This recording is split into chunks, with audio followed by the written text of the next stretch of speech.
নমস্কার, কেমন আছেন সবাই? এটা আমার তৃতীয় বাগানের বেড। এইখানে কিন্তু আমার কিছু কেনা গাছ আছে, নিজের চারা গাছ ছাড়াও। তো কেনা গাছগুলো আগে দেখিয়ে নিই। এইটা হচ্ছে জুকিনি গাছ, এখানে দুটো গাছ আছে। এই যে জুকিনি হয়ে রয়েছে। জুকিনি হয়তো অনেকে চেনেন বা চেনেন না।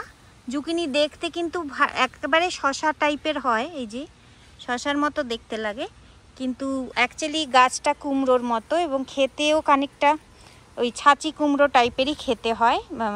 খুব একটা স্ট্রং ফ্লেভার নেই, তবে খুবই উপকারী ফল, কিন্তু আর হয়ও প্রচুর। তো এই গাছগুলোকে আমি এত বেশি বেড়ে গেছিলো, এই যে দেখতে পাচ্ছেন গাছগুলোর পুরো পাতা আমি অনেক কেটে দিয়ে এটাকে একদম ট্রিম করে দিয়েছি, নাহলে গাছটা কিন্তু ভালো বাড়তে পারবে না। এই জন্য প্রচুর ফল অলরেডি দিয়েছে গাছগুলো, কিন্তু তারপরে একটু দেখছিলাম গ্রোথটা কমে গেছে, তখন আমি গাছগুলোকে ভালো করে ট্রিম করে দিয়েছি একদম। এই প্রুনিংটা কিন্তু জুকিনি গাছের জন্য খুব দরকার। আর এইদিকে একটা ছোট্ট জিনিয়া গাছ, জিনিয়া ফুল একটা লাল সুন্দর হয়ে রয়েছে। এই গাছটা জুকিনি গাছের পাশে, এইটা আমার বীজ থেকেই লাগানো। আর এইদিকে যে কটা গাছ আছে, এই যে একটা বেগুন গাছ, এই যে বেগুন হয়ে রয়েছে, এইটাও আমার কেনা গাছ। আর এইগুলো দুটো, একটা লাল ক্যাপসিকাম আর একটা সবুজ ক্যাপসিকাম গাছ। ক্যাপসিকাম পেরে খাওয়া হয়ে গেছে অলরেডি, যেহেতু এগুলো গাছ কিনে লাগানো তো তাড়াতাড়ি ফল দিয়েছে, কিন্তু আরও অনেক ক্যাপসিকাম হয়ে রয়েছে গাছে। এইদিকে একটা তো খুব বেশ বড় হয়েছে, তো এইদিকেও একটা বড় হয়েছে। তো এই গাছগুলো প্রচুর ফল দেয়, ছোট গাছ হলেও খুব ফল দেয়। তো এগুলো পেরে নিয়েছি আমি, তো এখন নতুন করে আবার ফল হচ্ছে। আর বেগুন গাছটা সবে ফল ধরছে, বেগুন গাছটা একটু স্লো। আমি জানি না, আমার কোনোদিনই বেগুনের সাকসেস খুব একটা ভালো নয়। আমি অনেক চেষ্টা করি, কিন্তু বেগুন গাছ আমার ভালো হয় না। তাই এই বছর চারাও কিনে এনেছি, বীজ থেকে গাছগুলো তো বাড়িনি। চারাটাও যে খুব ভালো হচ্ছে তা নয়, কি আর করা যাবে, যে কটা হয় তাই দেখব। আর এইটা আরেকটা জুকিনি গাছ, এটারও একই কেস, আমি জুকিনি হয়ে রয়েছে, এই যে ছোট ছোট প্রচুর ফল অলরেডি দিয়ে ফেলেছে। আর এই গাছটাও আমি একদম ট্রিমিং করে দিয়েছি। তো এই গাছটা এইরকমই হয়ে খুব একটা লম্বা কুমড়ো বা লাউ গাছের মতো বাড়ে না, ছোটই গাছ হয়, কিন্তু খুব ঝাঁকড়া হয়। এবং এই গাছটা এতই ঝাঁকড়া হয়ে গেছিলো যে এই গাছগুলো আলো বাতাস পাচ্ছিল না, তাই আমার ট্রিমিংটা খুবই দরকার হয়ে পড়েছিল। কিন্তু ট্রিমিং করে দেওয়ায় এই গাছগুলো কিন্তু খুব চটজলদি বেড়েছে, পেপসিকাম গাছগুলো, এবং ফলও ভালো এসছে।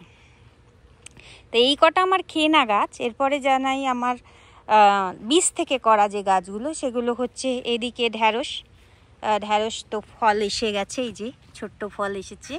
এগুলো সবই লাল ঢ্যাঁড়স, আমার সবুজ ঢ্যাঁড়স আমি এবার লাগাইনি, সবই লাল ঢ্যাঁড়স। আর এইটা হচ্ছে গেঁদা গাছ, গেঁদা গাছেরও কুড়ি এসে গেছে।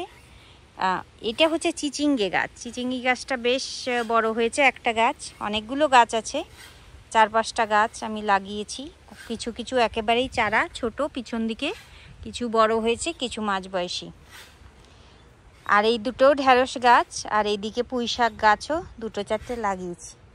এখানে কতগুলো শাকের দানা ছড়িয়েছি, সবে ছোটো ছোটো হয়েছে, জানি না বড় হয় কি না। সবই পোকামাকড়ে খেয়ে নেয় এই দিকের বেডটায়। আর এইটা হচ্ছে আমার শিম গাছ, শিম গাছও এবার আমি প্রচুরই লাগিয়েছি, গতবারের থেকে বেশি 8টার মতো গাছ লাগিয়েছি। আর এইবারে বেড়া দিয়েছি বলে গাছগুলো বেয়ে ওঠার সুযোগ পাবে ভালো। তো অলরেডি শিমও ধরে গেছে, এই যে এই শিমগুলোও একটু লালচে টাইপের, এই যে শিম ধরেছে, শিম একেবারে ধরে গেছে। এই শিমগুলো অ্যাকচুয়ালি পাড়ার মতোই হয়ে গেছে, সব কটা গাছেই শিম ধরেছে। তো শিম গাছগুলো বেশ তাড়াতাড়ি দেখছি এবারে ফল দিল। তো এগুলো সবই আমার বীজ থেকে চারা করে গাছ লাগানো। তো সেইটাই স্যাটিসফ্যাকশান আর কি, যখন নিজের হাতে বীজ লাগিয়ে সেই থেকে চারা বের করে মাটিতে পোতা, তারপর গাছ বড় হয়ে যখন ফল দেয়, এর থেকে আনন্দের আর কিছু হয় না। এর থেকে স্যাটিসফ্যাকশান আমার মনে হয় না আর কিছুতে আছে। এত আনন্দ হয় আর এত ভালো লাগে।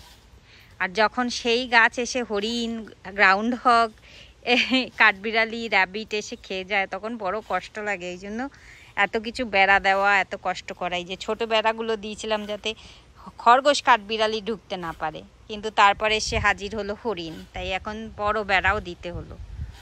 তো যাই হোক, সব দিক দিয়ে চেষ্টা করছি যাতে গাছগুলোকে ভালো রাখা যায়। এই বছর মাটিও ফেলা হয়েছে বাগানে, নতুন করে অর্ডার দিয়ে মাটি ফেলেছি।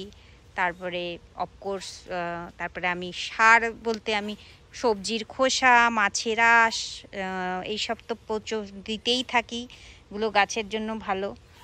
তারপরে জল দেওয়া এইসব তো আছেই। তারপরে এইসব ট্রিমিং করা, প্রুনিং করা, এগুলোও গাছের জন্য দরকার। নিচের পাতা কেটে দেওয়া, নিচের ডাল কেটে দেওয়া, যাতে পোকামাকড় না হয়, যাতে গাছ সুস্থ সবলভাবে বাঁচে, সেগুলোও রেগুলার তার যত্ন করতে হয় গাছ লাগিয়ে। তো আমি এগুলো করি এবং খুবই এনজয় করি। খুব যে ভালো পারি তা নয়, আমি তো এক্সপার্ট নই, আর আমি ইন্ডিয়ায় থাকতে আমি দেখিও নি এসব করতে, তো আমার অভিজ্ঞতা খুব বেশি নেই।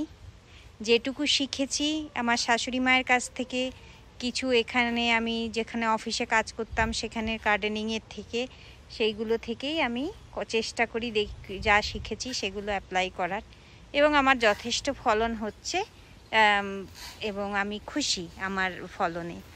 তো আজ এইটুকুই রাখলাম।